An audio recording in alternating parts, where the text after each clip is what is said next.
ભરૂચના વાલિયા પંથકમાં ધોધમાર વરસાદે સર્જી છે જળબંબાકારની સ્થિતિ। માત્ર 4 કલાકમાં 3 ઇંચ વરસાદ છે અને ધોધમાર આ વરસાદ વરસી રહ્યો છે। વરસાદ ખાબકતા ભારે જળબંબાકારની પરિસ્થિતિ સર્જાઈ। અંકલેશ્વરથી વાલિયાને જોડતો સ્ટેટ હાઈવે વરસાદના કારણે પાણીમાં ગરકાવ થયો છે।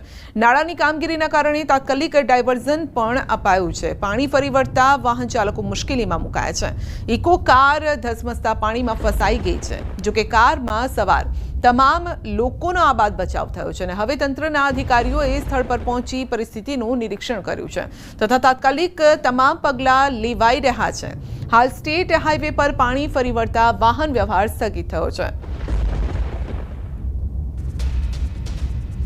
ભરૂચમાં અંકલેશ્વરમાં વરસાદી વાતાવરણ વચ્ચે ટ્રાફિક જામ સર્જાયો છે। નેશનલ હાઈવે નંબર 48 પર લાંબો ટ્રાફિક જામ। વડોદરાથી સુરત તરફ જતી લેનમાં 5 કિલોમીટર લાંબો ટ્રાફિક જામ છે। ટ્રાફિક જામમાં અનેક વાહન ચાલકો અટવાઈ ગયા છે। બિસ્માર માર્ગ અને સાંકડા નાળાના પગલે ટ્રાફિક જામની સમસ્યા સર્જાઈ છે। તો જો આપ આ રસ્તા પરથી પસાર થવાનું વિચારતા હોય તો થોડી રાહ જોઈને જજો, કારણ કે અત્યારે ટ્રાફિક જામ છે। 5 કિલોમીટર લાંબો આ ટ્રાફિક છે। ખેડા જિલ્લામાં વરસાદે વધારી છે ખેડૂતોની મુશ્કેલી। ધોધમાર વરસાદથી ખેતરોમાં જળબંબાકાર। ડાંગરનો ધરુ નાખવાના સમયે ભરાયા છે પાણી, તો વરાપ ના થતા વાવણી કરવી મુશ્કેલ બની છે। 2 દિવસમાં જિલ્લામાં 4 ઇંચથી વધુ વરસાદ છે।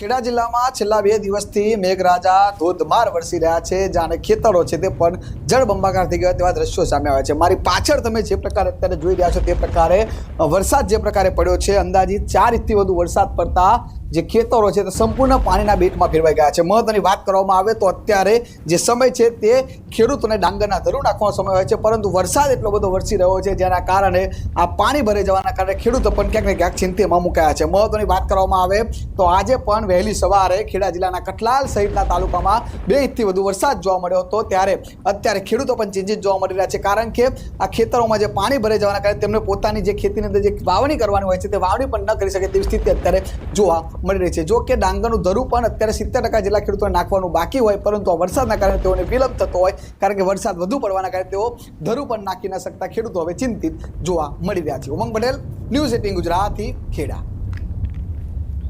સુરત જિલ્લામાં સવારથી જામ્યો છે વરસાદી માહોલ। મહુવા, બારડોલી, ઓલપાડ, માંગરોળમાં વરસાદ છે।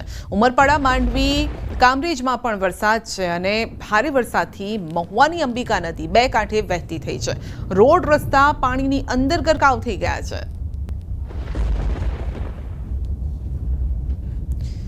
સુરતમાં પાલિકાની પ્રી મોન્સૂનની કામગીરી સામે સવાલ ઊભા થયા છે। ચોમાસું શરૂ થતાની સાથે શહેરમાં વરસાદી પાણીનો ભરાવ। નીચાણવાળા વિસ્તારોમાં વરસાદી પાણી ભરાતા લોકોને પારાવાર મુશ્કેલી।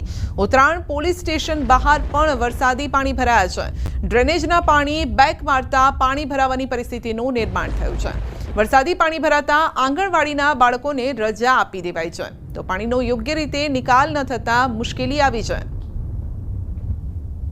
ચોમાસાની શરૂઆત થતાની સાથે જ વરસાદની ધમાકેદાર બેટિંગ થઈ છે અને જેને લઈને સુરતમાં પ્રી મોન્સૂનની કામગીરીની તંત્રની પોલ ખુલી ગઈ છે। દ્રશ્ય જોઈ શકાય છે કે સુરતનું ઉત્તરાયણ પોલીસ સ્ટેશન છે કે જ્યાં પાણી ભરાવાની સમસ્યા સામે આવી છે। ખાસ કરીને ગઈકાલે મોડી રાત્રે શરૂ થયેલા વરસાદે ધમાકેદાર બેટિંગ કરી છે। સવાર થતાં વરસાદે ચોક્કસ વિરામ લીધો છે, પણ ઠેર ઠેર પાણી ભરાયેલા જોવા મળી રહ્યા છે। ત્યારે સુરતનો કતારગામ વિસ્તાર હોય, બેર રોડ હોય, અશ્વની કુમાર હોય કે પછી ઉત્તરાયણ પોલીસ સ્ટેશન હોય, તમામ જગ્યા પર આ પાણી ભરાતા દ્રશ્યો જોવા મળ્યા છે। કેમેરામેનને કહે કે ફરીને પોલીસ સ્ટેશન બતાવશે, કારણ કે લોકો આ પાણી વચ્ચેથી પસાર થવા મજબૂર બન્યા છે। એક ભાઈ પસાર થઈ રહ્યા છે, આપણે સીધા એમની સાથે વાત કરીશું।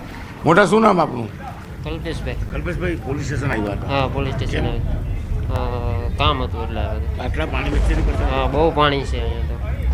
બિલકુલ જોઈ શકાય છે કે પાણી વચ્ચેથી લોકો પસાર થાય છે। એક બાજુ પોલીસ સ્ટેશન છે, તો બીજી બાજુ આંગણવાડી અને વાંચનાલય છે, તો ત્રીજી બાજુ સિટી તલાટી ઓફિસ છે। આ તમામ વસ્તુ પાણી વચ્ચે ઘેરાઈ ગઈ છે, એટલે કે તંત્રએ કયા પ્રકારની કામગીરી કરી છે તે ચોક્કસપણે અહીંયા દેખાય છે। ત્યારે બીજી બાજુ કહી શકાય કે લોકો આ પાણી વચ્ચેથી નાના નાના બાળકો લઈ પસાર થઈ રહ્યા છે અને પાણી ભરાવાની ઘટનાને લઈને મહાનગરપાલિકાની ટીમ પહોંચી છે પાણીનો નિકાલ કરવા માટે। એટલે કે પ્રી મોન્સૂનની કામગીરી માત્ર કાગળ પર કરી હોય તેવું અહીંયા દેખાઈ રહ્યું છે। દર વર્ષે પહેલાં જ ચોમાસાએ મહાનગરપાલિકાની પ્રી મોન્સૂનની કામગીરીમાં જે થતી હોય છે તે સામે આવતી હોય છે, એટલે કે મહાનગરપાલિકા પ્રી મોન્સૂનની કામગીરી કાગળ પર કરતી હોય તેવું સ્પષ્ટપણે દેખાઈ રહ્યું છે. અને પહેલાં જ વરસાદે જે પ્રકારે પાણી ભરાય છે, જેને લઈને લોકો સાથે વાહન વ્યવહાર ચલાવતા લોકો પણ હેરાન અને પરેશાન થઈ રહ્યા છે. કેમેરામેન જીગર ગૂગલ